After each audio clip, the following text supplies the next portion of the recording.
From the White House in the office of the President of the United States, we present an address by Dwight D. Eisenhower. This is the farewell address for President Eisenhower, whose 8 years as chief executive come to an end at noon Friday. Good evening, my fellow Americans. We now stand 10 years past the midpoint of a century that has witnessed 4 major wars among great nations. 3 of these involved our own country. We have been compelled to create a permanent armaments industry of vast proportions. 3.5 million men and women are directly engaged in the defense establishment. Now, this conjunction of an immense military establishment and a large arms industry is new in the American experience. We recognize the imperative need for this development, yet we must not fail to comprehend its grave implications.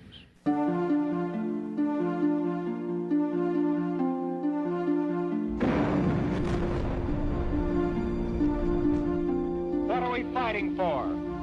Why do we bury our sons and brothers in lonely graves far from home? Our men are dying to preserve a way of life. These privileges, these rights, they're precious enough to fight for, precious enough to die for.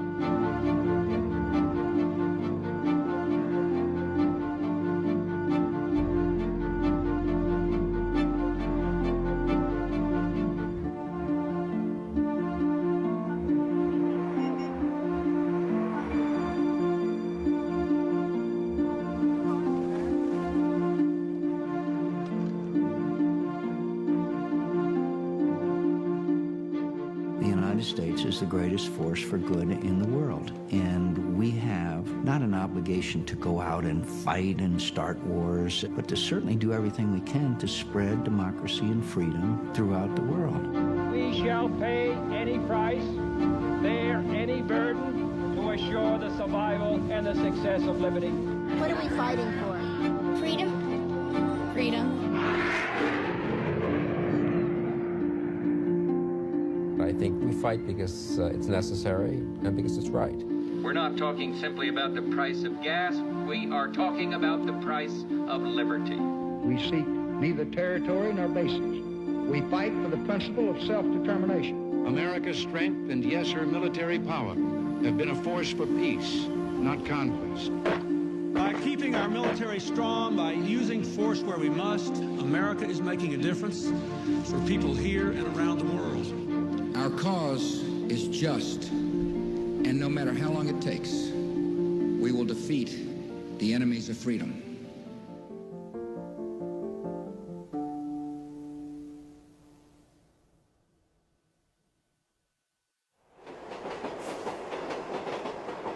I was on my way into work, and I was taking the subway, which is elevated subway. And as the subway heads to New York, there comes a point where it makes a very abrupt left-hand turn, almost a 90-degree turn. And when it does that, the wheels of the subway always screech loudly. If you look out the window, that's when you can see the World Trade Center. I was sitting on the subway reading, as I always do. Train made the left-hand turn, the wheels screeched. Everybody in the car jumped up and started to gasp. Oh! And I look up, and there's the building with smoke pouring out of it. I didn't know if that was my son's building because Tower 1 and Tower 2 were in perfect symmetry. And I didn't know which tower I'm looking at. And I'm just thinking to myself, you know, how did my son get out of there? Well, I don't know how, but he got out of there. There's no two ways about that. He can't be in there because anybody who's in there is going to die.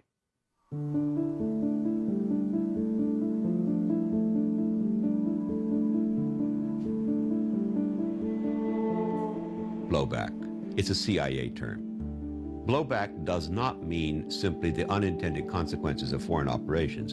It means the unintended consequences of foreign operations that were deliberately kept secret from the American public, so that when the retaliation comes, the American public is not able to put it in context, to put cause and effect together that they come up with questions like, why do they hate us? The forces of evil declared war on the American Not since Pearl Harbor has there been so much national Freedom and democracy are under attack. Why do they hate us? That's the question everybody's asking.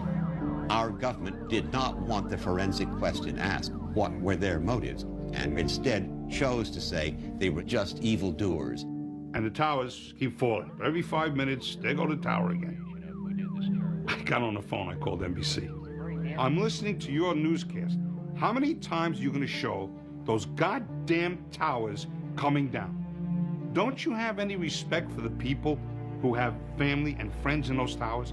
Do we have to keep watching them fall down? I watched them fall down 50 times already. When are you going to stop? Please stop. You're ripping my heart out. To win a war against people that hate freedom. God gave me two of the greatest sons any parent could ever ask for. Why he took one back, I'll never know. I can hear you. The rest of the world hears you. And the people who knock these buildings down will hear all of us soon.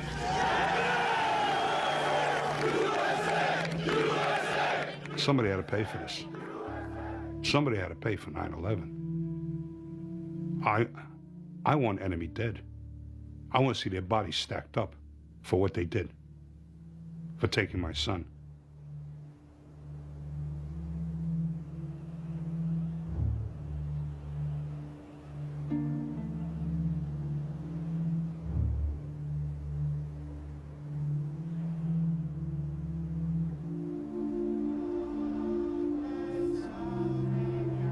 There was a moment when the entire world was behind us. There was 1 million people demonstrating in the streets of Tehran in favor of the United States.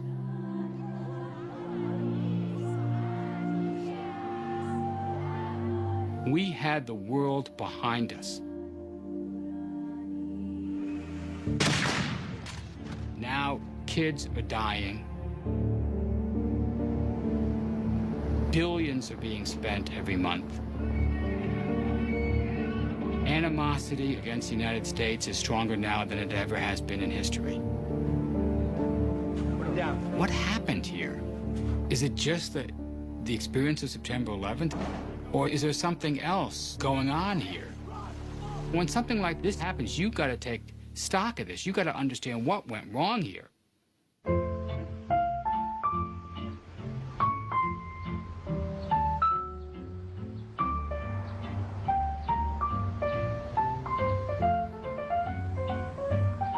We live here in the United States of amnesia. No one remembers anything before Monday morning. Everything is a blank. We have no history. Guatemala, 1954. The United States intervened unilaterally to protect its vital interests. Lebanon, 1958. The United States feels its policy of containment in the Middle East is threatened. Responds openly and unilaterally. The United States intervened in Laos, the Congo, Brazil. There are so many theories about what happened in Iraq and why we really went in, but when you look at the history of the United States, almost every president, there is something we don't like somewhere in the world, and we've got to dispense military force. Ronald Reagan invaded Grenada in 1983. Last night, I ordered U.S. military forces to Panama. This is not about one president or one party. We fight as a nation because we perceive it is in our interest to fight. And we then mention words like freedom and nice common values that who can be against freedom, when in fact much more has been going on privately. Just completed a meeting with our national security team, and we've received the latest intelligence updates. The deliberate and deadly attacks which were carried out yesterday against our country were more than acts of terror. They were acts of war. September 11th, 2001, provided a group of people deeply committed to the expansion of the American empire the opportunity to implement plans that they had been laying since 1992. At that time, a young Paul Wolfowitz was working in a subordinate position under Dick Cheney, who was then Secretary of Defense in the Pentagon. With the collapse of the Soviet Union in 1991, Cheney orders Wolfowitz to write a plan, to write a grand strategy. that it was now our destiny, that without the Soviet Union, there is no one who can possibly approach us in military terms. It says that's the way it ought to be, and our policy must be to maintain and expand that we are the new Rome. That's their strategy. On 9/11, they began to implement it. It's not just simply a matter of capturing people and holding them accountable, but removing the sanctuaries, removing the support systems, ending states who sponsor terrorism. The people who came in with the president, or many of them anyway, were certainly prepared to shift direction, and in a radical direction. I think it's fair to say radical. When September 11th happened, the president and his top advisors said to themselves, correctly, I think, we need to rethink American foreign policy. And I think that would have happened even without September 11th. But September 11th was really the event that changed American foreign policy. Well, I was in the Pentagon when we got hit. You know, yes, it did change. It was a very dramatic and terrible thing. And it does change your perspective. But the war in Iraq had nothing to do with the war on terrorism. That was a huge leap, a manufactured leap, in order to implement a very calculated and pre-developed foreign policy.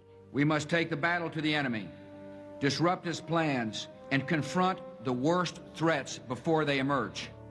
The Bush doctrine is that preemptive strikes or preemptive conflicts, which were never contemplated in the past, now have to be contemplated under certain scenarios. If you saw a missile about to be launched and you could kick it over before it could be launched, you'd do it, of course.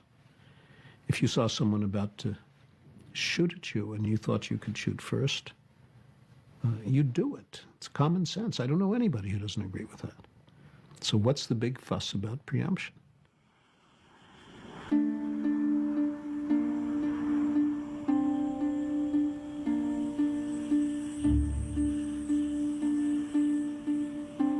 March 19th is a night I will never forget. March 19th is one for the history books. It's one for my personal history books.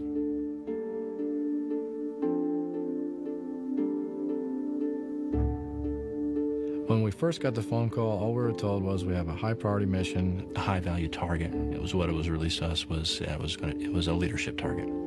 The F-117 is an extraordinary machine, and it is only ordered forward on the order of the President or the Secretary of Defense. First night of the conflict, the 117 pilots were fully trained. All they had to do was be briefed, have the weapons put on.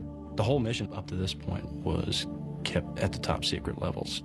I think they really didn't expect both of us to come back, which is why they sent 2 jets.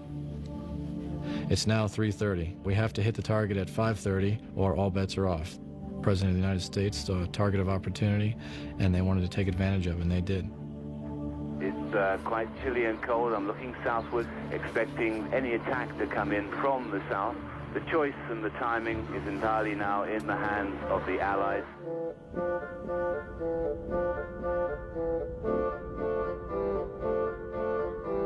The Bush Doctrine is certainly not something unprecedented, unknown in American life.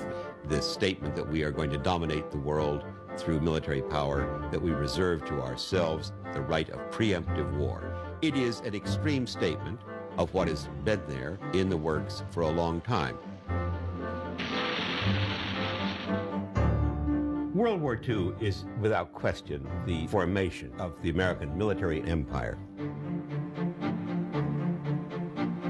General Dwight D. Eisenhower, Supreme Commander-in-Chief, Allied Expeditionary Force.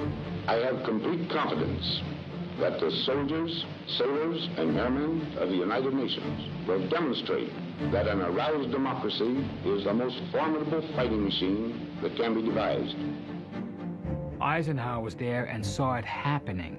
He had seen the buildup of the American military to fight World War II. In this war, more than any other in history, we are on the side of decency and democracy and liberty. He believed very deeply in the necessity for World War II and felt that Nazism was a terrible tyranny.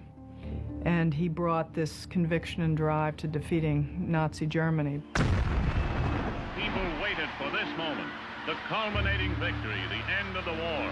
We were on top of the world. We were the only unwrecked major power on Earth. Europe was bleeding to death. Japan was gone. Those paper cities had all been burned up. So what are we doing? At 2:45 in the morning, August 6, 1945, Colonel Tibbets takes the Enola Gay. It is an atomic bomb. It is a harnessing of the basic power of the universe.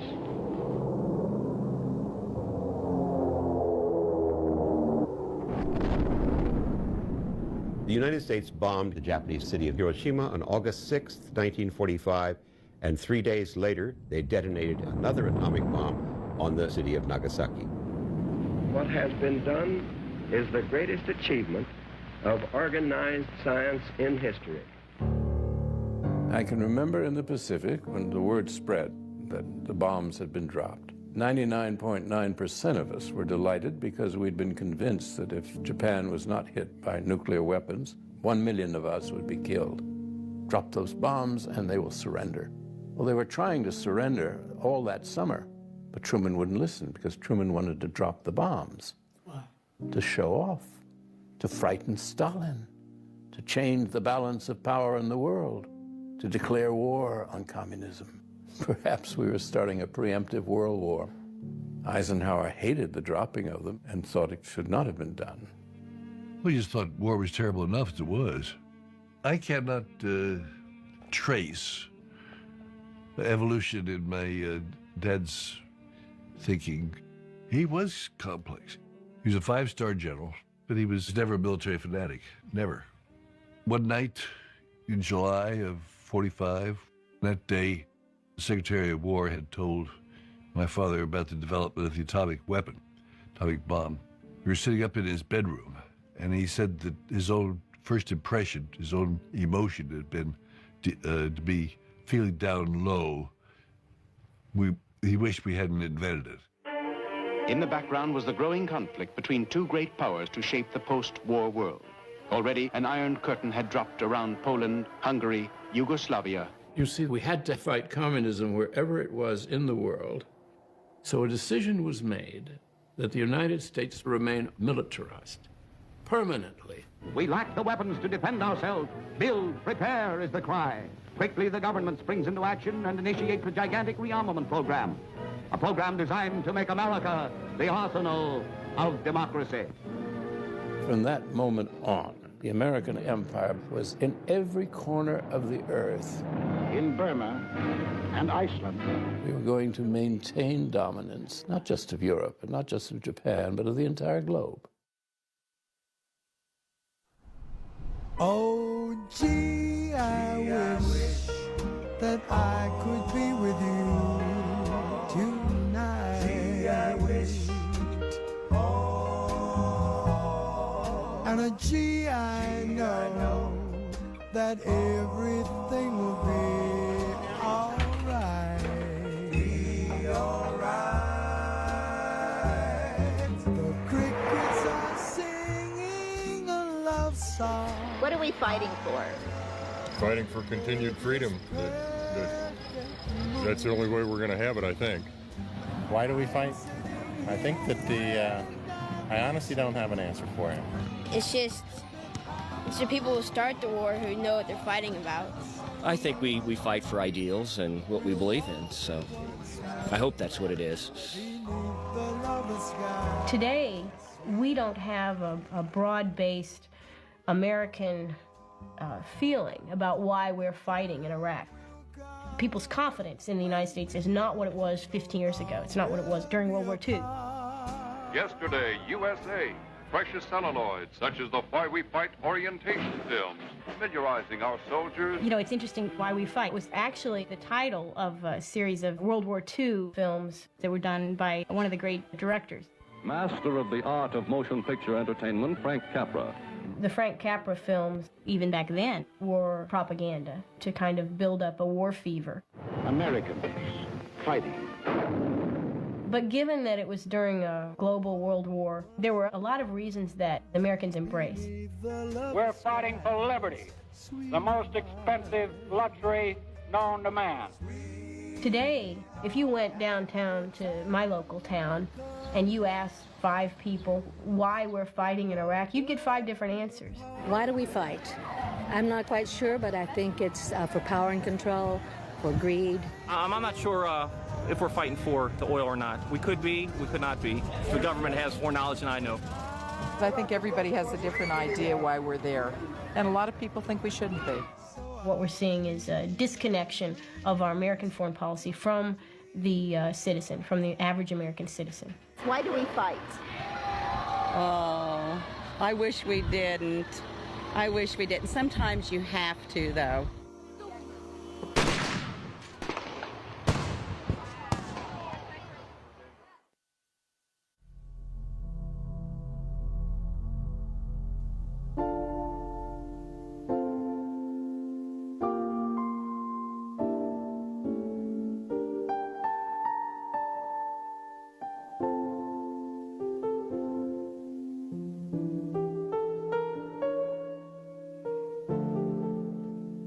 This is one of my favorite pictures of all time, smiling with his 2 teeth.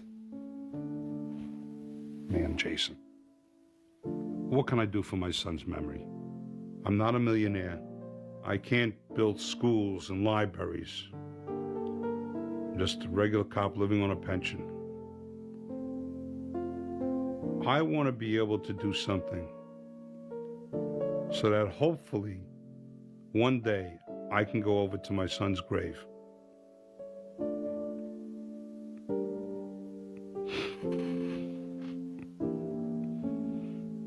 And I can go over to my son's grave and tell him that I've done something in his memory that hopefully will be a step in preventing another attack like that.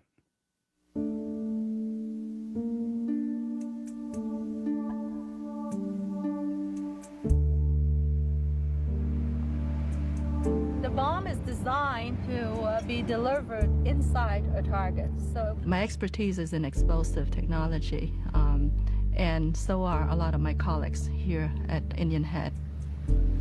When the Pentagon called, my position then was the head of what we call the payload team. A bomb, it's the nomenclature for bomb. I find it sometimes amusing when people ask me, what do you work in? And I would say explosive, and they would. But our mission was to quickly weaponize what was called a penetrator.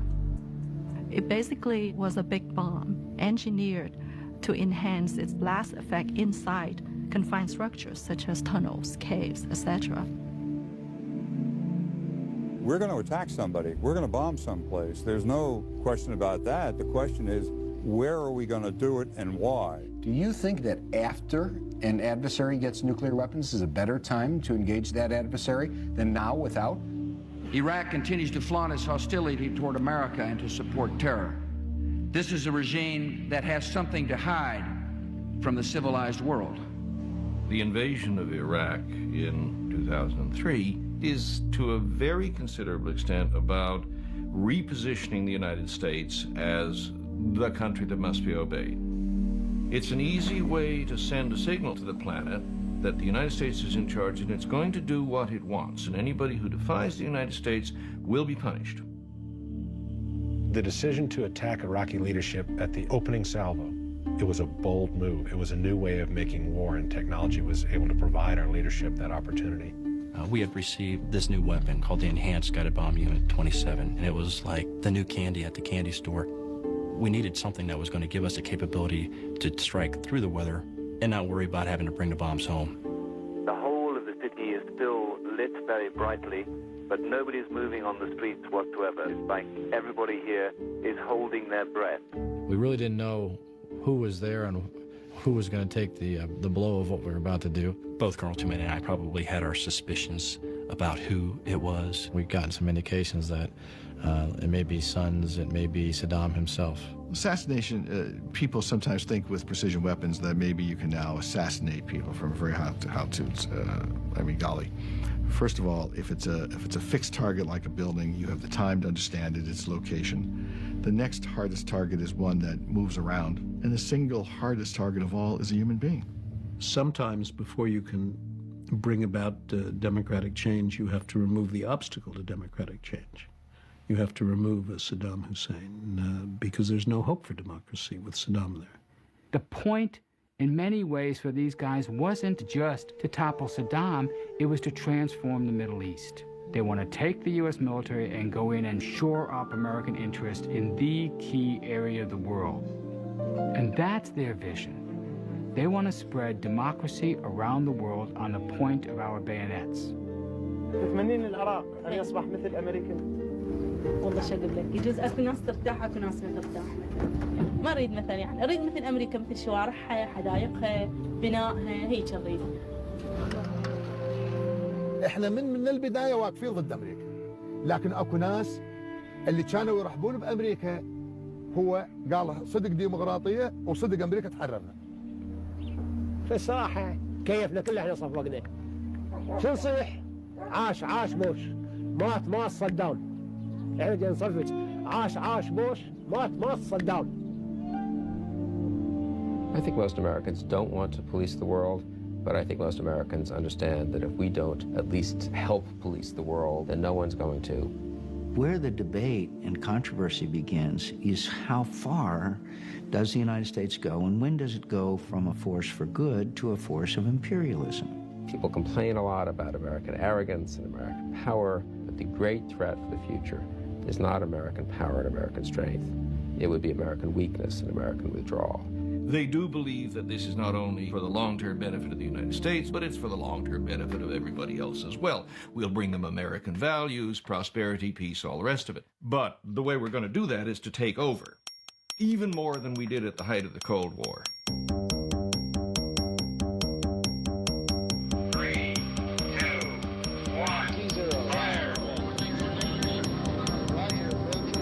After the Second World War, the United States literally divided the world up into commands, and some American officer was responsible for every region of the world.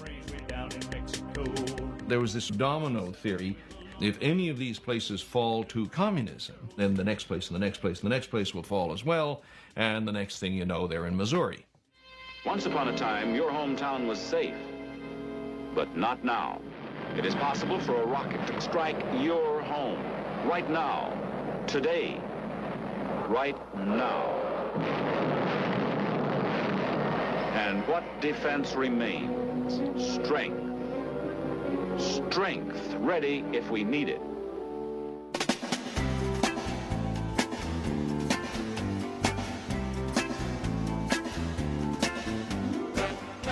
When my dad first became president, he came in at the real beginning of the thermonuclear age.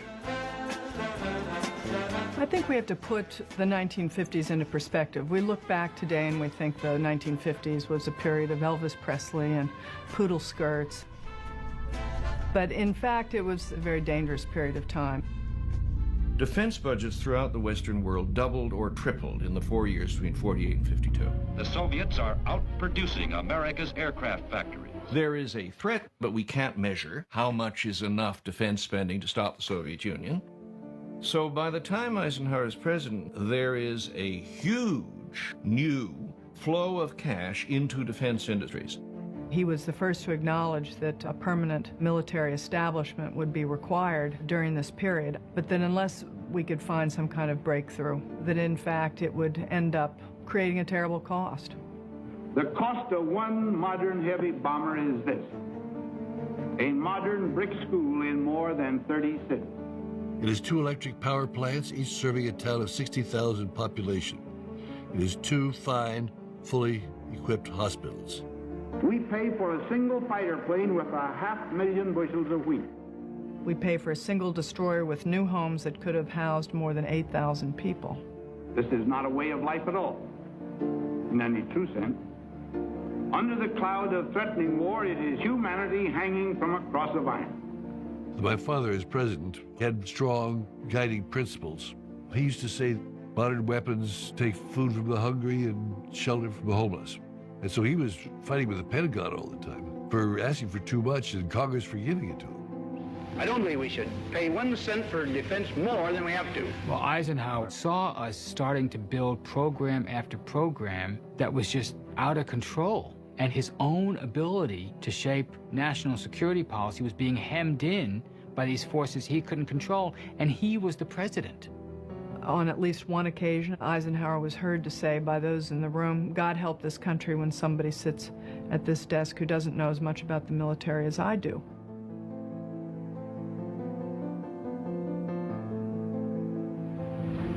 My fellow Americans, this evening I come to you with a message of leave-taking and farewell, and to share a few final thoughts with you, my countrymen. We have been compelled to create a permanent armaments industry of vast proportions. 3.5 million men and women are directly engaged in the defense establishment. The total influence, economic, political, even spiritual, is felt in every city, every state house, every office of the federal government. We recognize the imperative need for this development, yet we must not fail to comprehend its grave implications.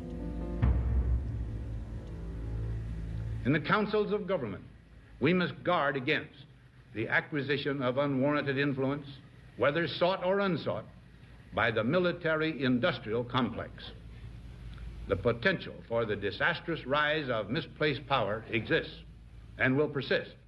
You have to realize this is one of the great presidents, great military leaders. On his way out the door, at the end of his second term, he says, by the way, watch out for the military-industrial complex. People know that he invented the phrase military-industrial complex, but very rarely do you see the whole thing and realize how utterly strident his warning was. I think it's one of the most profound statements ever made by an American president. Just like George Washington gave his warnings about foreign entanglements and things like that, my dad was giving his warning against letting this military-industrial complex get out of hand. We must never let the weight of this combination endanger our liberties or democratic processes.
The President has asked Congress for $401.7 billion for fiscal year 2005. Our country spends more on defense than all of the other 18 members of NATO, plus China, Russia. From my standpoint, I think numbers almost are distracting.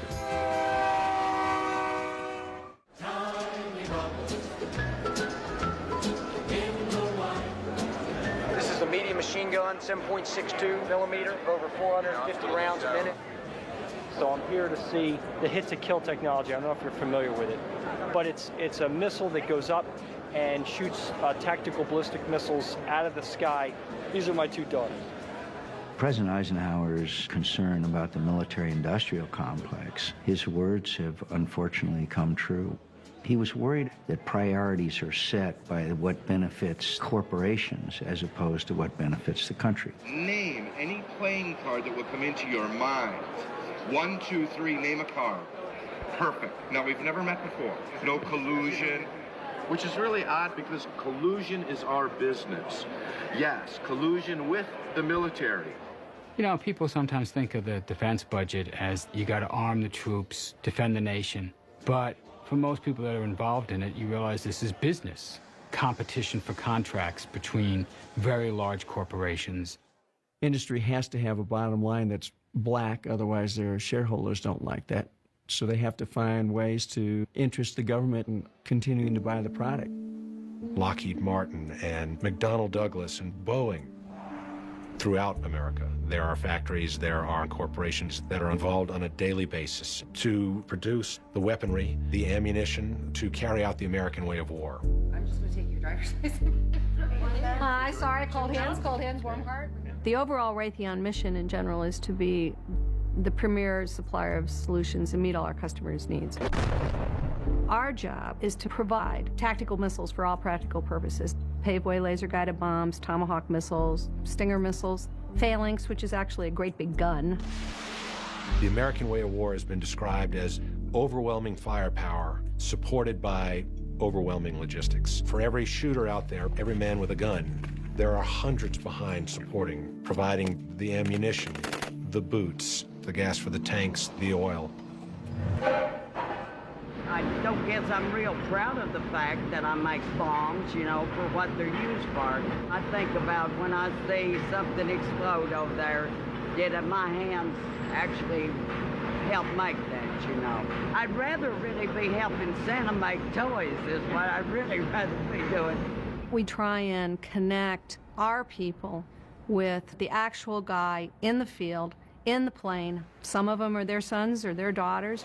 Your son is a reservist? Yes, he is a reservist with the 652nd Engineers. Sometimes I'm okay, and other times I can cry a river.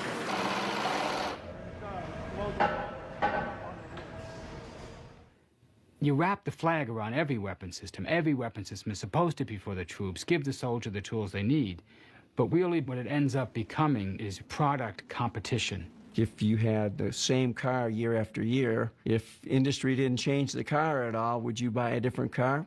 No, but when they come out with something that's got extra bells and whistles on it that suits what you need it to do, then you'll buy more.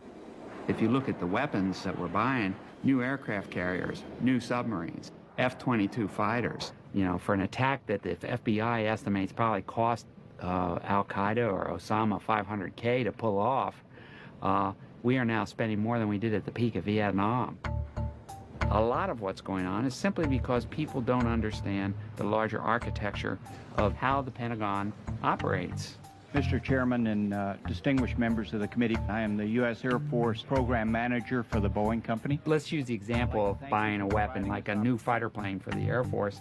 The action usually starts in the Pentagon, maybe at the contractor's initiative, but essentially everybody's working together. The KC-767A can carry up to 190 troops. Basically what you do is you come in and you lowball the initial estimate. The actual then-year cost is about half that estimate. You overpromise what it's going to do, and you underestimate the kind of burdens it's going to impose. We separately met with the companies, and both proposals were very good. Once the Air Force buys off on it, then you start flooding money to as many congressional districts as possible, as quickly as possible. The B-2 bomber has a piece of it made in every single state to make sure that if you ever tried to phase that project out, you will get howls from among the most liberal members of Congress. I believe in this military. I am urging the Senate to support this bill.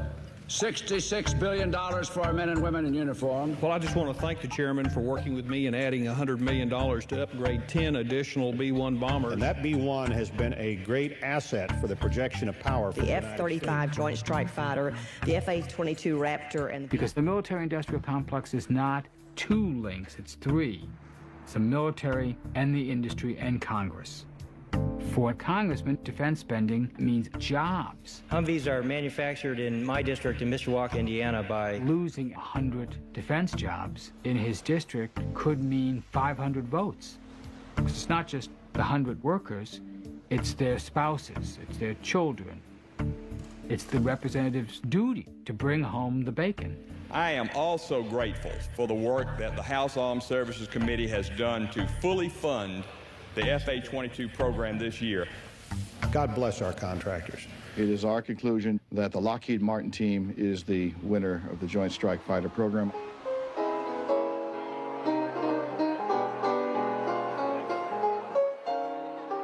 We have a snapshot in time after September 11th where at least 71 companies that we were able to identify are starting to get contracts to go in Afghanistan and Iraq. All of the top 10 companies had former U.S. officials who had worked in the Pentagon or other parts of the U.S. government on their boards of directors or as their top executives. It's known as the revolving door, and people cash in all the time. Public officials go to work for companies, and they make triple, quadruple, 10 times, sometimes as much money as they used to make in public service. There's too close a relationship, and there's outright, I hate to use the word corruption, but it borders on it, the behavior of some of these individuals, both in industry and in the Pentagon. The number one recipient of contracts was Vice President Cheney's former company, Halliburton, and its subsidiary, Kellogg Brown & Root. KBR. We're the Army's contractor on the battlefield. Currently 65,000 KBR people around the world assisting the troops. And 10 of what? You know, the military-industrial complex isn't just the people in the Pentagon and the people producing the weapons. It's now increasingly got a very large service sector. Ham and eggs. Things that troops used to do, like peel potatoes and do laundry, we now have contractors doing. Somebody has to do this work. And the Halliburton thing is just an outrageous effort to associate the vice president with the activities of a company with which he has no connection at all. Congressional critics are questioning whether Dick Cheney helped Halliburton get billions. The FBI has revealed it is expanding its investigation into how Halliburton Company billed taxpayers for its contract work in Iraq. And it now appears some of those contracts were awarded with the knowledge and approval of the Vice President's office, which would seem to contradict his previous statements. As Vice President, I have absolutely no influence of, involvement of, knowledge of, in any way, shape, or form of contracts.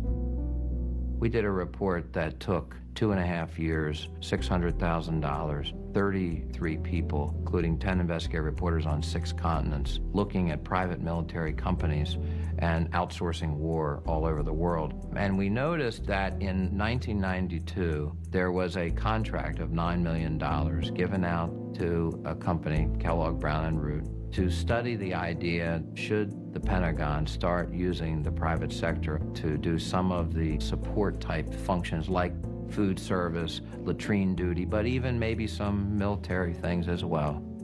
And the Secretary of Defense at the time was one Dick Cheney. So Cheney gives the contract out. Kellogg Brown & Root comes back and says, this is a terrific idea. The next 10 years, they get 700 or 800 contracts to do just that. Well, I ran Halliburton, and I'm proud of it. Halliburton's a quintessential. This company brought in a Rolodex guy, a former U.S. congressman, defense secretary, chief of staff to a president, to make sure that he could get doors opened, not only in Washington, but in capitals all over the world. And yes, he becomes personally wealthy from that. No question about it. His net worth went from $1 million or less to $60 or $70 million in the span of 5 years. Are you ready to take the oath? I am. Please raise your right hand and repeat after me. So we elected a government contractor as vice president. Congratulations, Mr. Vice. This could be Indonesia, sounds like Russia, Nigeria. No, it's the United States of America, and everything I just said is entirely legal, and it is our system of legal corruption. If I am sure of anything, I'm sure of this. Vice President Cheney had nothing to do with the award of any contract to Halliburton. He wouldn't pick up the phone. He wouldn't whisper in someone's ear, I know him. He just wouldn't do it. It looks bad. It looks bad. And apparently Halliburton more than once has overcharged the federal government. That's wrong.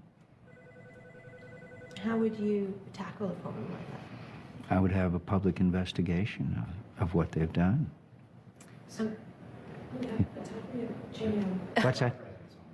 Vice President's on the phone? Okay. Probably have to take the call. Whenever you get into a situation where anybody's got unwarranted influence, it has the potential to be deeply distorting. It corrupts our system. You don't have to show that he directly came in and hit the cash register button, the door flew open, and he took some money out and put it in his pocket. It's to say anybody allocating things at the Department of Defense knows who the Vice President is, knows what his connections are in Halliburton. We have a process that has a seamlessness where the corporate interests that stand to benefit are so intertwined and interwoven with the political forces that the financial elites and the political elites have become the same people. You do have to follow the money. If you follow the money here, it's not so much that Halliburton wanted a war, so they told Dick Cheney to go get one for him. It wasn't that. But you do get a willingness to go to war. Ayes are 296, the nays are 133. The joint resolution is passed without objection. You get a willingness to look at the cost-benefit scenario. American people who have a son or a daughter that's going to be deployed and maybe shot at, maybe killed or maimed in Iraq, they look at the cost-benefit and they go, I don't think that's good. But when politicians who understand contracts, future contracts, when they look at war, they have a different cost-benefit analysis. The defense budget is $750 billion. Profits went up last year well over 25%. I guarantee you, when war becomes that profitable, you're going to see more of it. I don't know how you would want to assess the reasons the United States went to war in Iraq. But ultimately, you have to ask yourself at the end of the day, does any of this contribute to whether or not we are making valid and appropriate decisions about our conduct of foreign policy?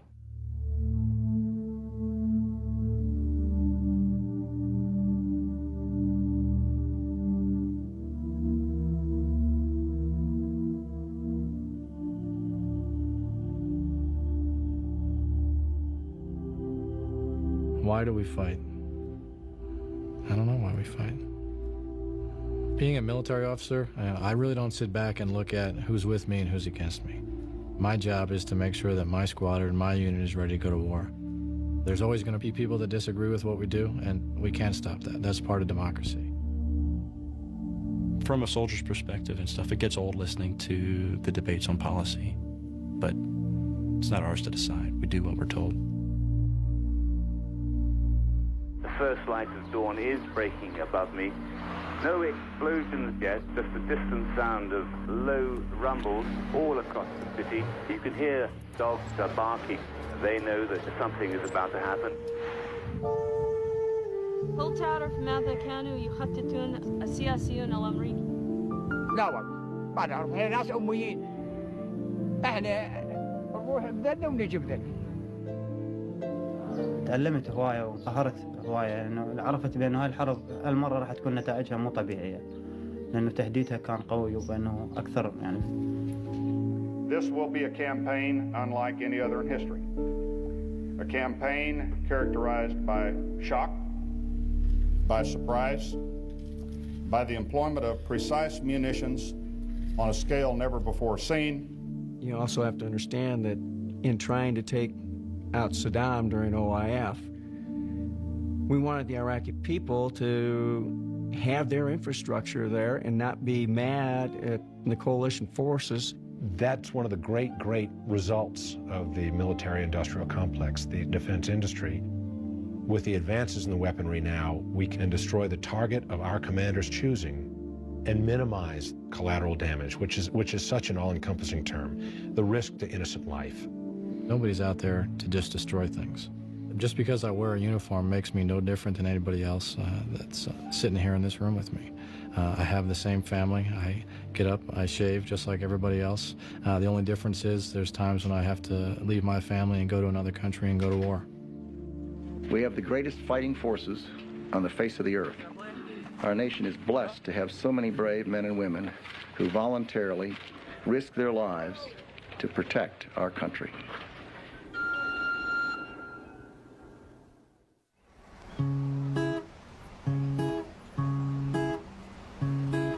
Woke up this morning, I suddenly realized we're all in this us together. My name's William Solomon. I'm 23. I've decided to enlist in the United States Regular Army, and I'm going to be shipping out January 26th. A lot of stuff that I've been going through recently with my mother's death, my financial hardships, and my inability to complete my education, those three main problems are plain and simple just going to be solved by my enlistment in the military.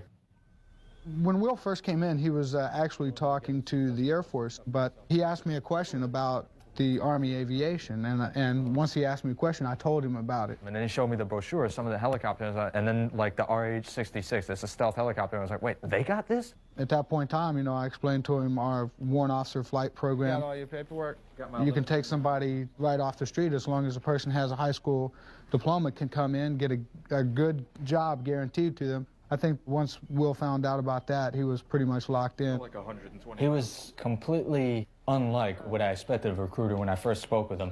The outside of that city we used to train in, that's a Apache attack helicopter there. Because he told me that Army recruiters, quote, got the bad reputation of car salesmen.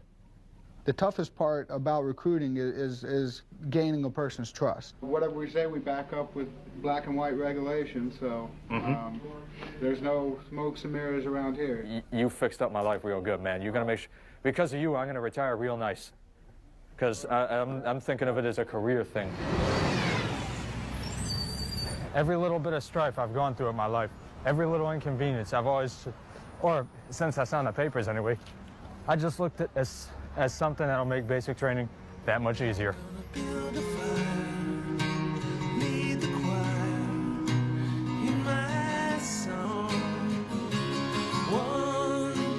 We are an army of one. One team, one mission, one goal.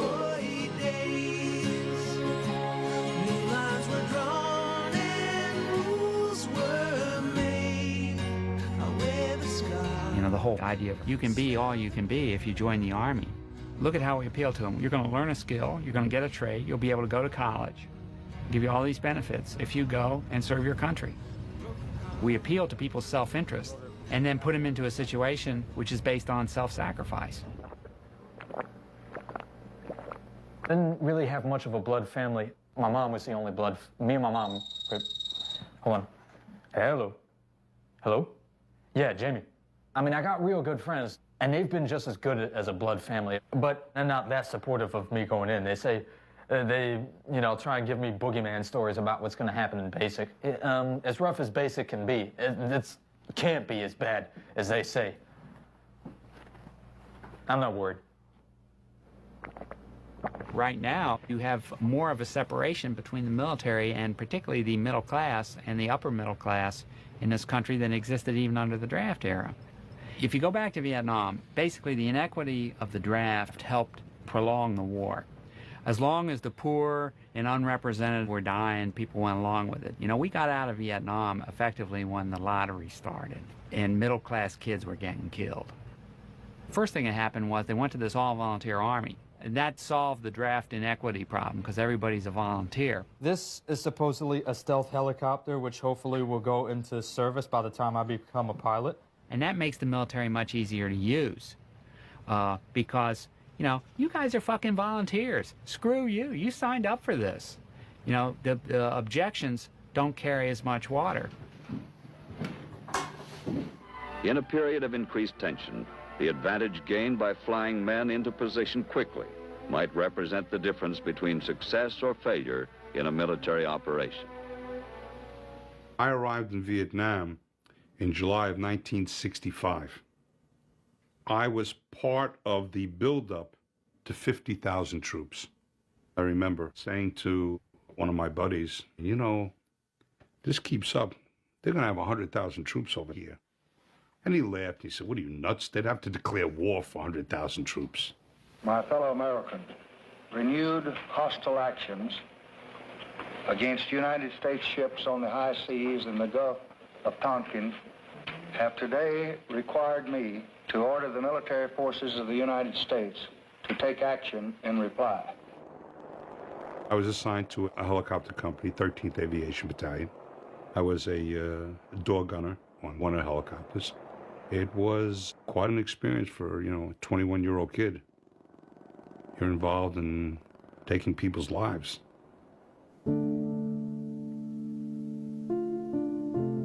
From the perspective of a helicopter, you're up X number hundreds of feet, and you're shooting at little dots that are running around.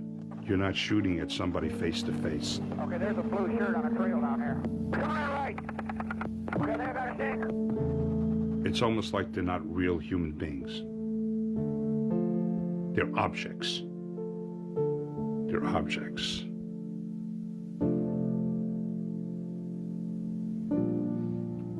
As a refugee of war, I think I understand firsthand the suffering, the pain that war could cause. I came here when I was 15. We left Saigon on the 28th of April, 1975, right before the downfall of Saigon. I was very lucky to make it here intact. I always was very much aware of why I'm here. It's because of our strong thirst for freedom that brought me here, and the sacrifice of other people that brought me here. A full-scale evacuation had been ordered. But I do remember the desperation. A lot of South Vietnamese indeed felt that the Americans have left them fend for themselves. That in the end, America deliberately withdrew all the support. But I separate that from the American people. I grew up knowing that should the situation arise, you were expected to answer the call when your country made the call. There was no such thing as, well, I wonder if my country's right. Is anybody lying to me about this? You don't grow up thinking that. You grow up saying, if the bugle calls, you go. Well, as time went on and we found out, well, this whole Gulf of Tonkin thing was BS and nobody was really attacked. So you say to yourself, you know what? That's really crap, man. Why did somebody lie to us? There was no need to lie. We have been lied to in every military escapade, frankly, over the last 50 or 60 years, without exception. There's no better example probably than Vietnam, where you had the President of the United States and the top generals in the Pentagon out and out lying about the Gulf of Tonkin incident and got us into the war, about the casualties, about how the war was going. Anyone who has ever looked closely at the Vietnam War can see that the public and the media were manipulated substantially. We don't like to think of ourselves as a militant nation, but we are in fact an incredibly militant and militaristic nation. It's not a view of ourselves that we want to carry around, but the fact is we are. If the president and the military-industrial complex, the defense establishment, if they all have decided that suddenly there's a problem somewhere, we need to drop some bombs or even put land forces somewhere in some country, this is a ritual that we have been seeing for decades.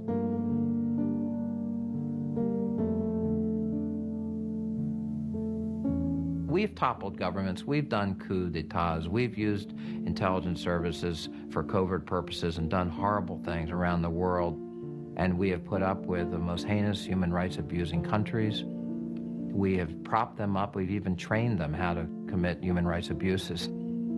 Today's demon was yesterday's friend, all in the name of either the Cold War or for commercial reasons.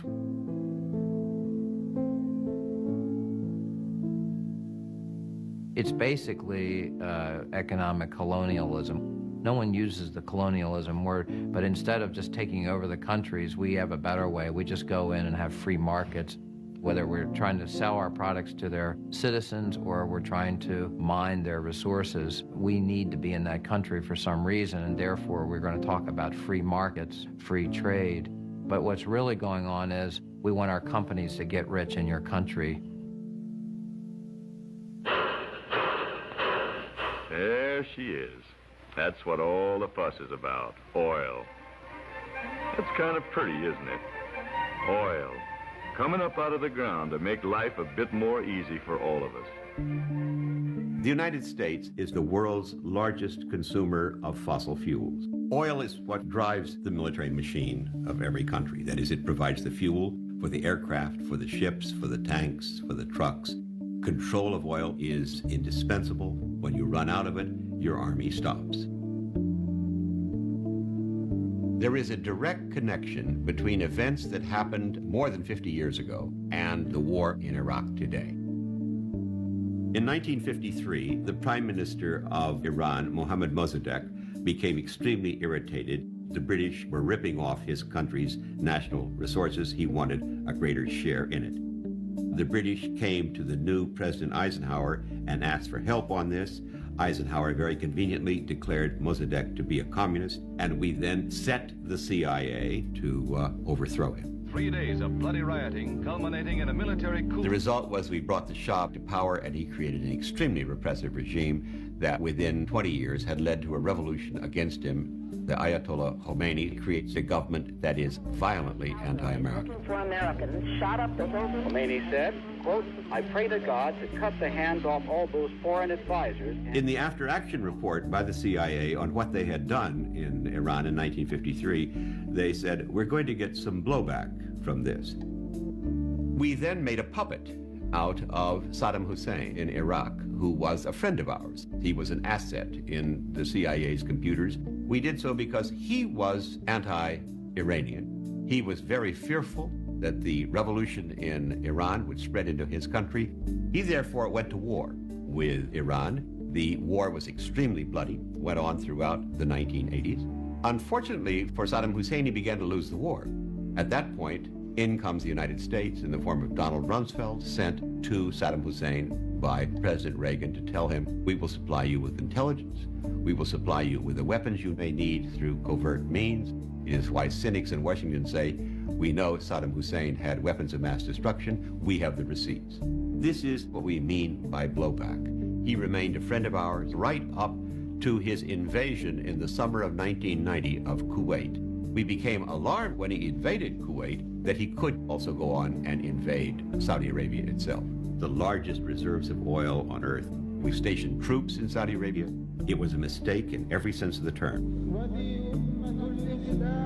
Remember, Osama bin Laden had said, I resent the government of Saudi Arabia for using Americans to defend Saudi Arabia against Iraq. At that point, we began to fear that we were going to lose our position in Saudi Arabia. Well, the second largest source of proven reserves on earth are in Iraq. This leads us now to demonize our previous ally and to prepare the American public for the thought that we must take him out.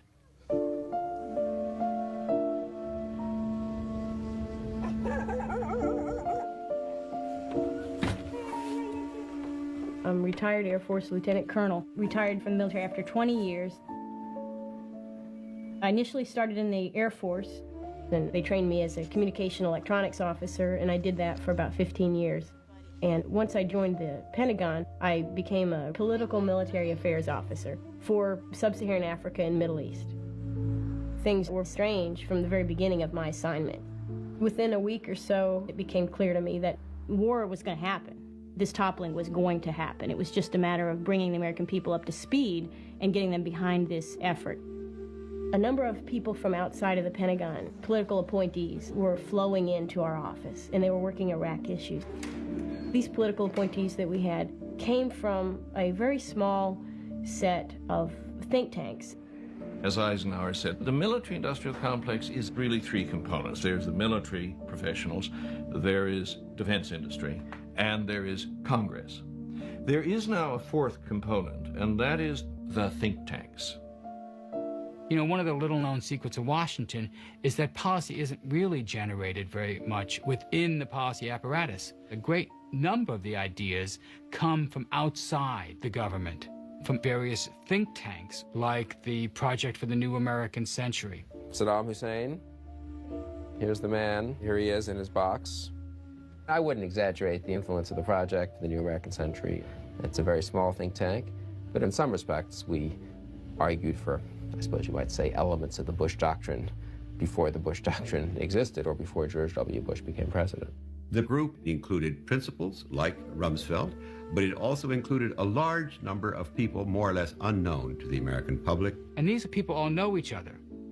They had all worked together before the Bush administration. I used to write speeches for Don Rumsfeld in the Pentagon, and we came up with this phrase that weakness is provocative, strength deters. Our report on rebuilding America's defenses said even before September 11th, the defense budget was too low. It looked ahead to the kinds of wars that we've now ended up fighting in Afghanistan and in Iraq. What think tanks do is come up with new rationalizations and new threats. That's what they're paid to do. Iraq under Saddam Hussein was a terrorist state. I think Iran is a terrorist state. North Korea is a very special problem. They can build nuclear weapons, and they are perfectly capable of exporting them, and we cannot allow that. These are states that not only host, but in a way fund international terrorism, encourage international terrorism. They have to be eliminated. This was almost completely adopted by the administration, in part because the people who wrote this had all been brought into the administration. We must prevent the terrorists and regimes who seek chemical, biological, or nuclear weapons from threatening the United States. It is not at all accidental that when the President names our enemies in the 2002 State of the Union message in the Axis of Evil, that it includes Iraq, Iran, and North Korea.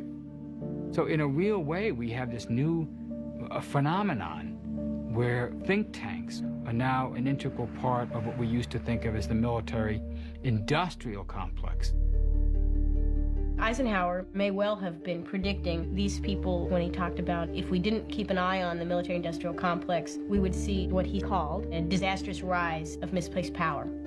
People making policy who have zero accountability to the voter.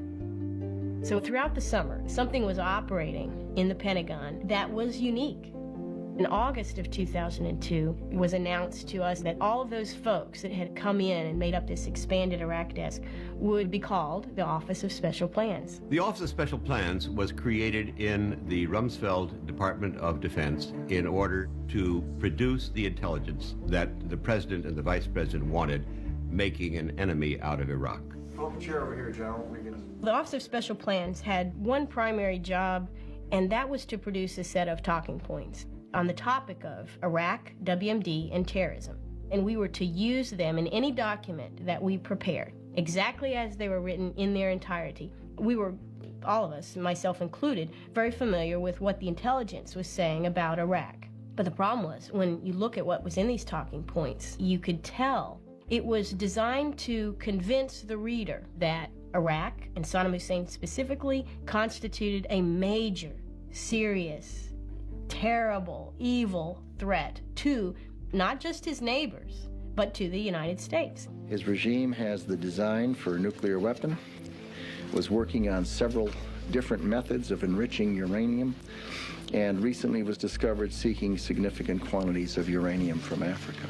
And that would be the statement. He's actively seeking it, and this means that he's a danger. But the intelligence actually said that Saddam Hussein in the 80s, in the late 80s, actively sought fissionable materials in Africa, but he hasn't done anything like that in the past 12 years.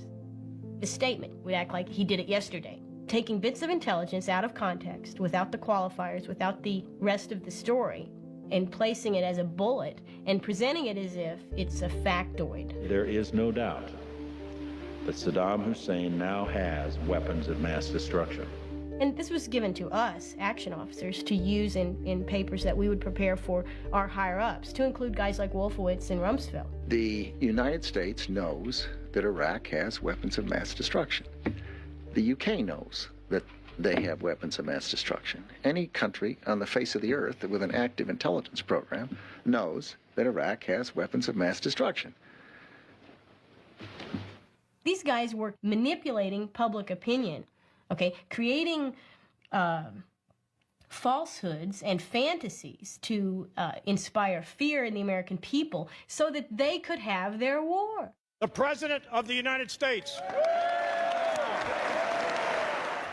If war is forced upon us, we will fight with the full force and might of the United States military, and we will prevail.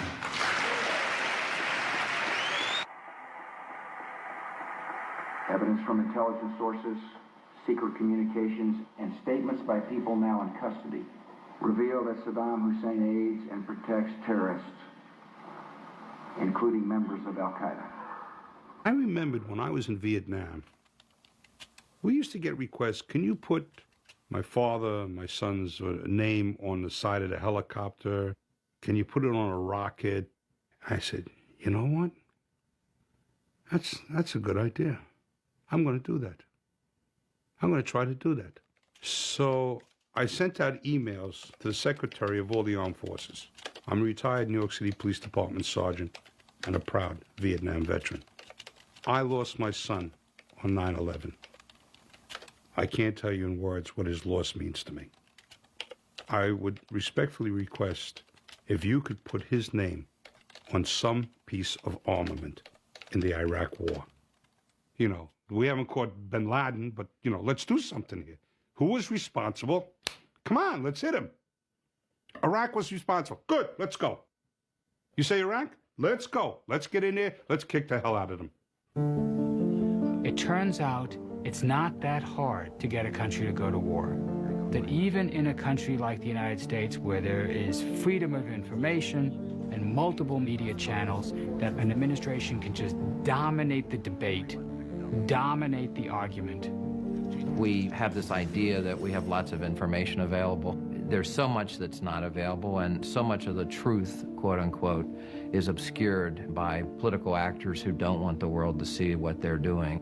Needless to say, the president is correct. What's going on, I'm sorry to say, is a belief that the public doesn't need to know.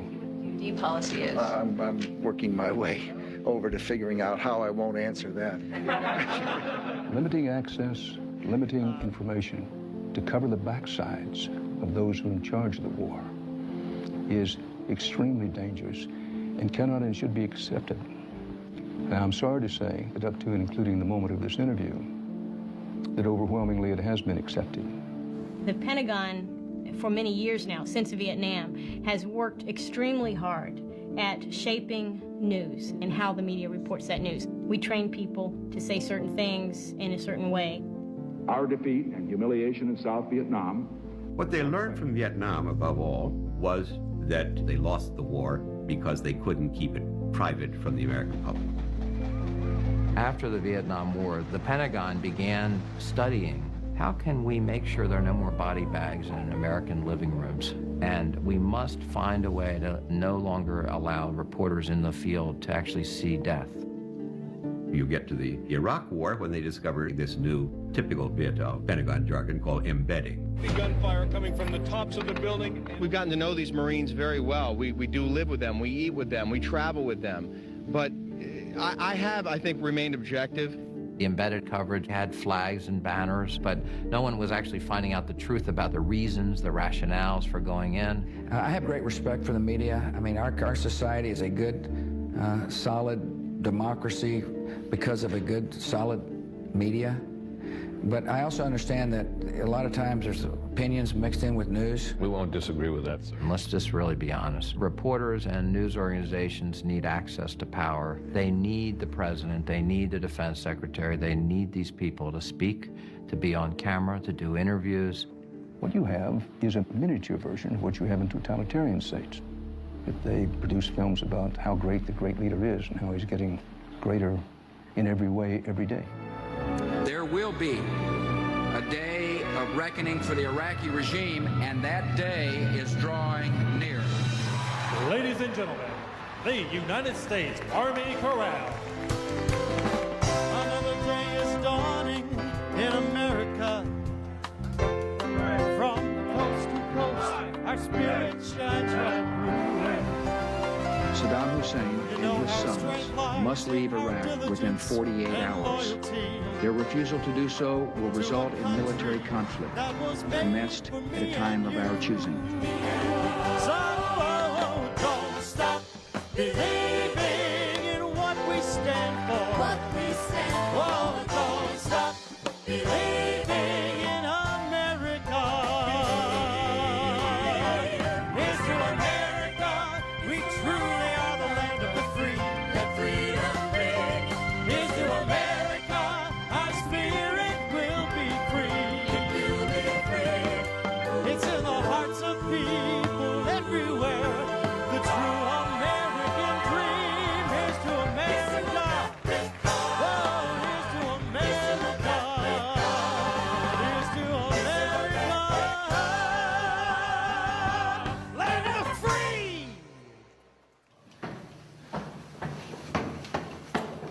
I've only got 9 days left, and I'd rather spend as much time with my friends as possible.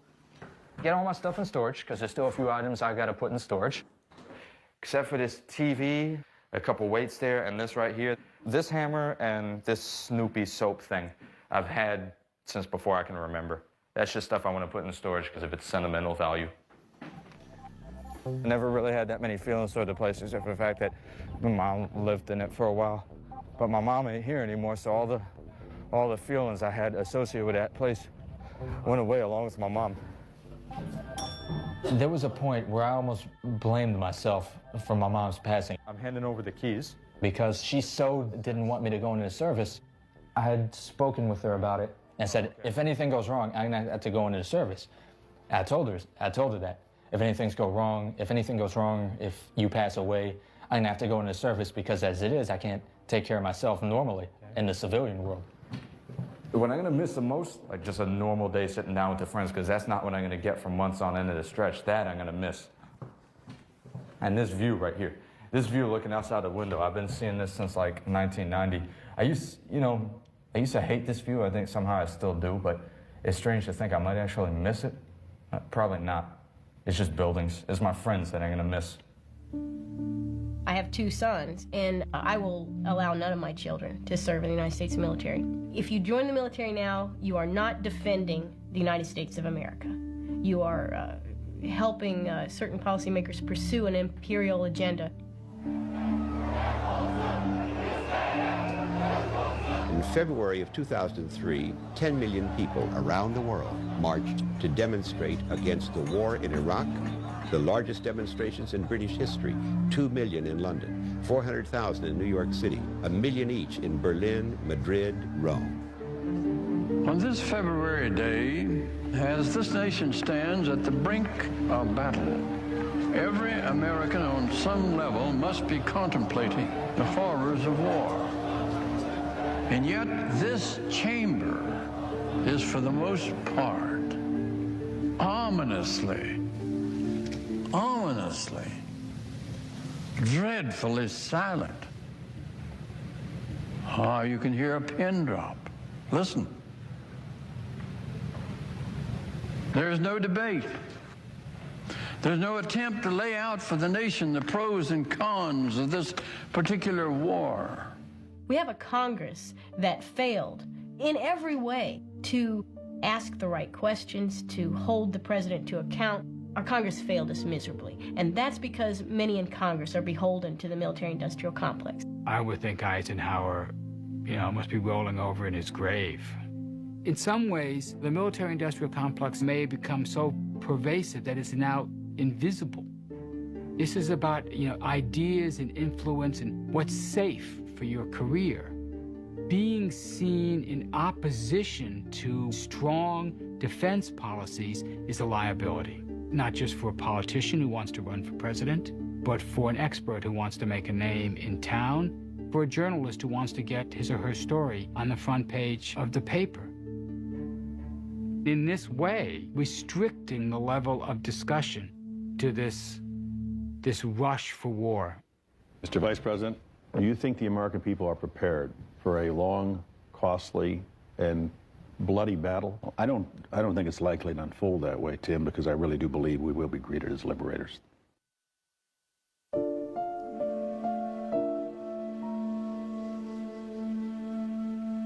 Now I was just starting to see the creepings of the sun coming up. As we approached the city, a low deck of clouds showed up. In the past, that would have been a bad thing, because in the F-117, we dropped laser-guided bombs. So if you can't see your target, you can't drop a bomb on it. This day, I had the enhanced GBU, and now I was kind of happy. They couldn't see me, I couldn't see them, but my bomb could find a spot on the ground.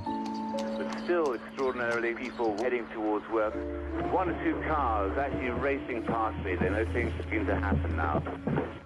The target area was called Dora Farms. It was a presidential-type palace along the side of a river. I see the river. I know I'm in the right part of the town where I was told that I need to deliver the bomb. Let's just have a look at the scenes live. Air raid sirens. Air raid sirens are being sounded in the Iraqi capital. Pressed in across the target. I think our time over target was about 0530. And so I let the bombs go. let them rip. You can hear those air raid sirens howling. Things do seem to be heating up. We dropped 4 enhanced GBU 2,000-pound bunker busters, satellite guided. There's a large explosion. They both came off, seemed to come off. I didn't notice anything adverse about it. I'd dropped bombs before. When the weapons fell out of the airplane, I realized that this is the opening strike of Operation Iraqi Freedom. And I said, well, if we did our job tonight, this whole thing might be over tomorrow.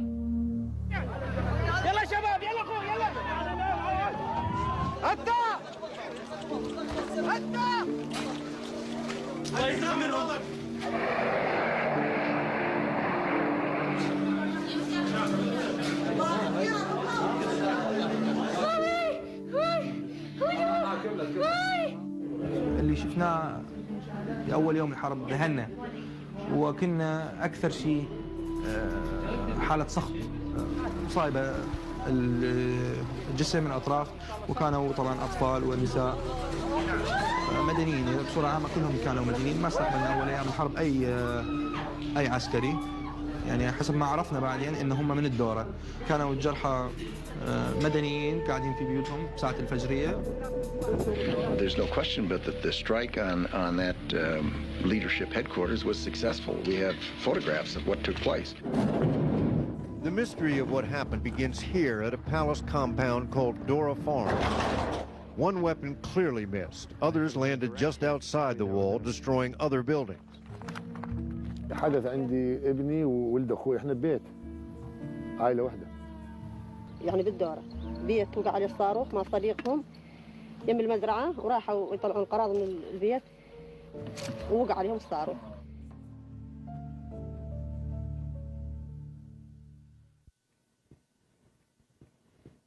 I think I was reading something about the bombing in Iraq, and I get this email to Major Thomas V. Johnson from Lieutenant Commander Stephen Franzoni, the private to the corporal to the captain to this, all, it must have been like 42 emails.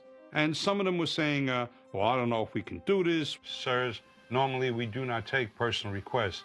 Son died on 9/11, wants to know if we could put name on bomb. Passing it up, Harry, this is Jerry, do you think we can do something like that? Joe, fairly easy, don't you think? Well, we'll look into it. Let me go ask Harry. And you read this whole list of emails. Sorry for the delay, but business is booming. The weapons don't stay still long enough to write on them. And finally, it goes to this Marine Air Division. Can do, semper fi, boop, boop, boop. I get back to pictures. I'm looking at the picture, I'm saying, holy smokes. There's a picture of a bomb, and then a close-up of the same bomb, and on the side of it, in loving memory of Jason Sexer. And the story that this is a 2,000-pound guided bomb, and that it was dropped on April 1st, and it met with 100% success. The weapons that are being used today have a degree of precision that no one ever dreamt of in a prior conflict. او يروح العائله ببيوتها نايمين ويضربهم هذا ذكي هذا صاروخ ذكي. For a long time, the American military has been emphasizing this idea of precision-guided munitions, that we can now wage war and prevent casualties to civilians.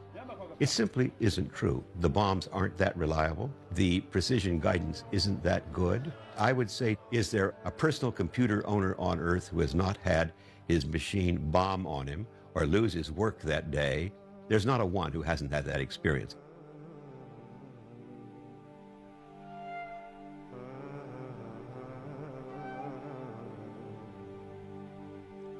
Now, the military-industrial complex has handily provided these guys with all sorts of weapons and basically a level of technical arrogance that we can go do anything we want because we got smart weapons that do the job with a minimum of collateral damage.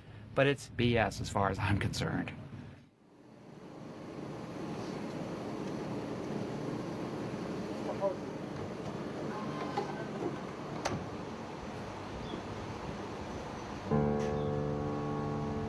هاي انترست الساحة مال المستشفى هسه انترست 3 جثث.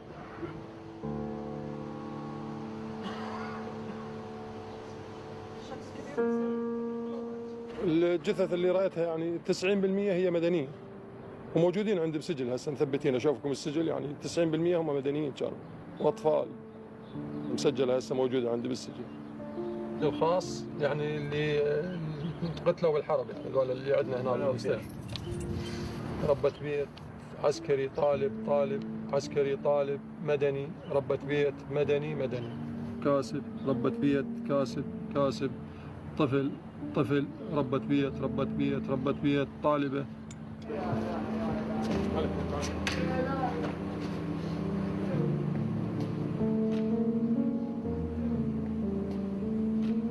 يعني ما بيها لا امان ولا حريه ولا كل شيء ما بيها.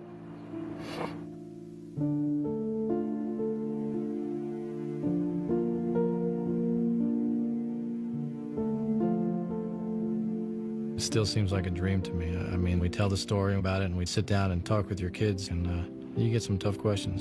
You get asked by your daughter, did you go out and try to kill Saddam Hussein? And that's a tough one to answer to a little kid. When we saw him on TV, sure, one side of me said, you know, I guess we didn't get him, but in the end, we got him.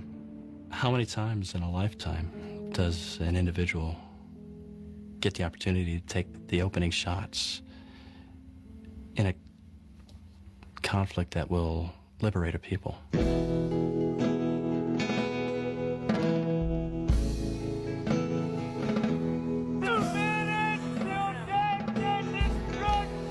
Shadows are falling,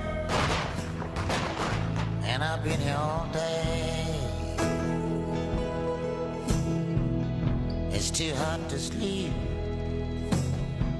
and time is running away.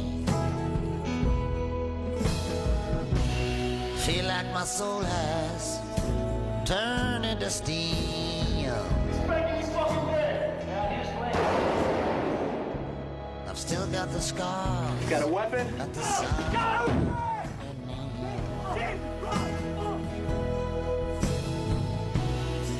There's not even room in the Stay on there. to be anywhere.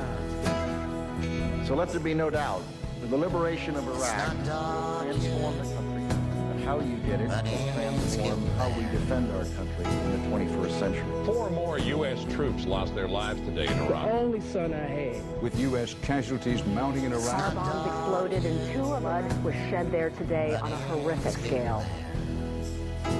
Under fire from critics who charge he's been blurring the lines between Iraq and 9/11. President Bush was forced to clarify yesterday. We've had no evidence that Saddam Hussein was involved with the September the 11th. Now, what the Vice President said was that he had... What did he just say? I mean, I almost jumped out of the chair. I don't know where people got the idea that I connected Iraq to 9/11. Was he nuts or what? What the hell did we go in there for? We're getting back for 9/11. Well, if he didn't have anything to do with 9/11, why are we going in there? I was mad. I was mad. My first thought is, you know, you're a liar.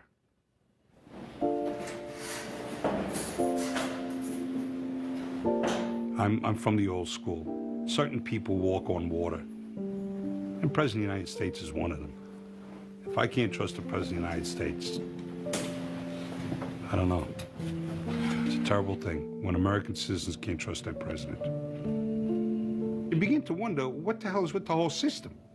There's something wrong with the entire system.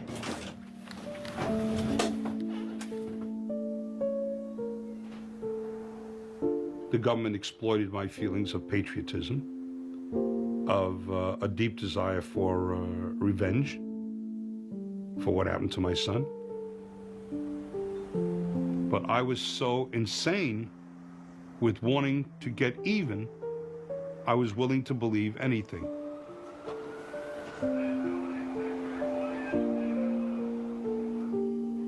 Undoubtedly, there are people who may listen to my statements and think that I'm no good, that I'm an SOB, I'm a warmonger, I'm this, I'm that, whatever. I should never put my son's name on it. I should be ashamed that I put my son's name on it. Am I sorry I asked for my son's name to be put on the bomb. No, because I acted under the conditions at that time. Was it wrong? Yeah, it was wrong, but I didn't know that. So, is it regrettable?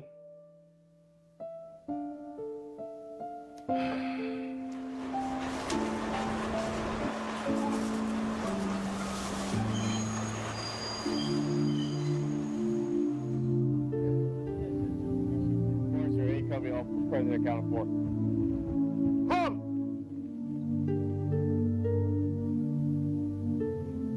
The reason we're in Iraq, first off, has not honestly been told to the American people. It certainly had nothing to do with the liberation of the Iraqi people. It was never part of the agenda, and it's not part of the agenda now. We know we did not have an exit strategy in the invasion of Iraq because we didn't intend to leave. We are in the process right now of building 14 permanent bases in Iraq. There is this incredible hubris right now that we are invincible and we are the preeminent power on planet Earth.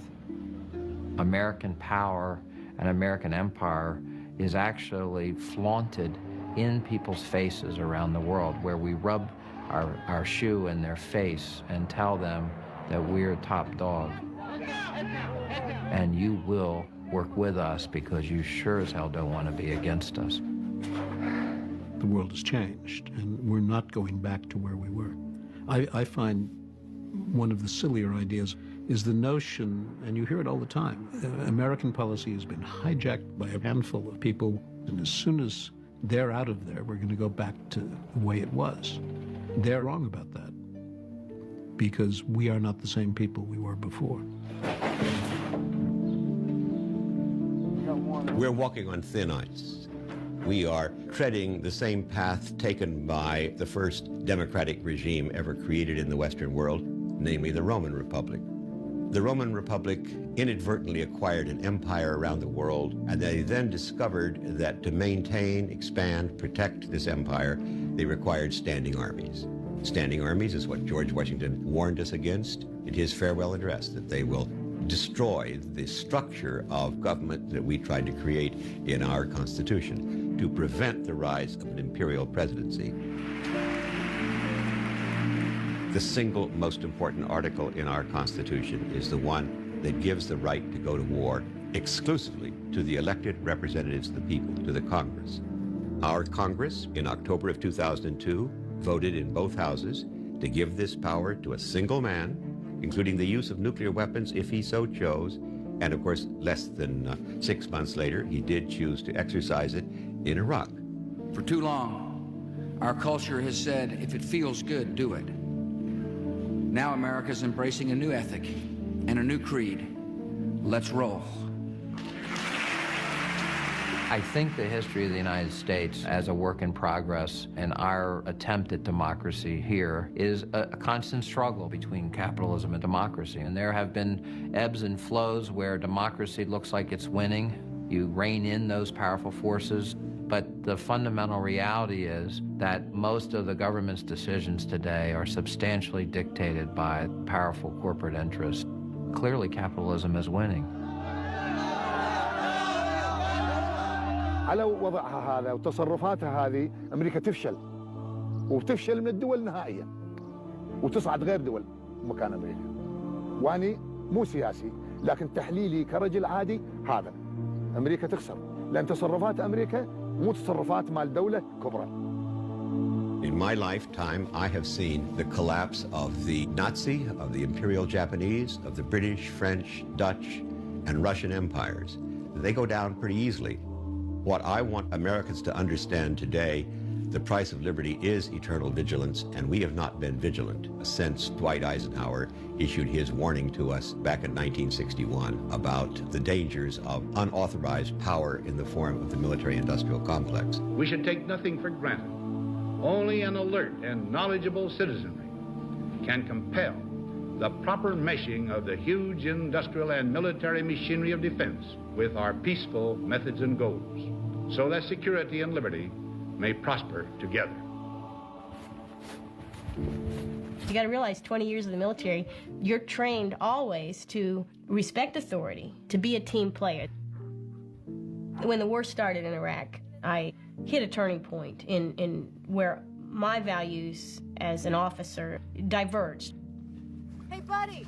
I had to basically remove myself. So why we fight?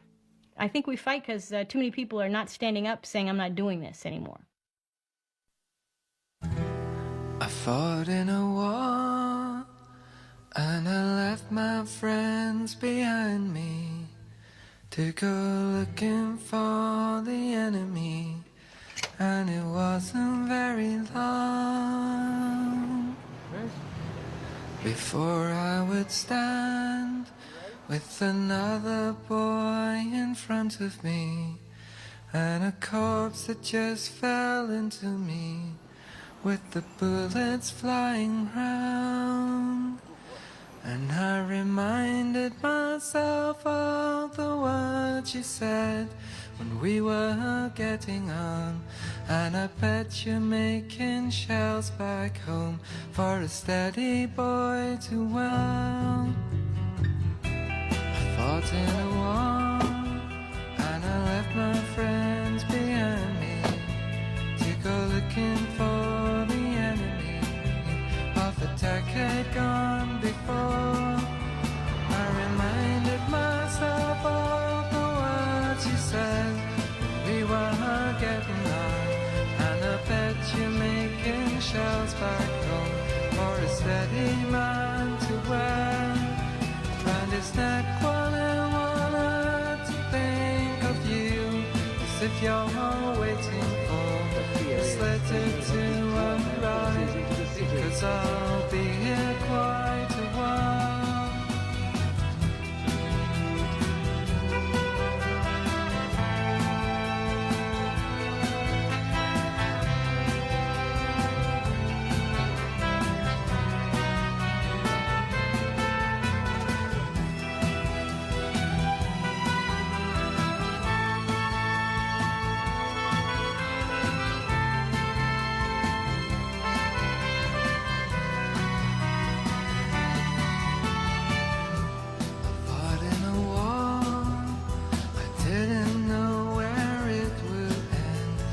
Stretched before me infinitely, I couldn't really think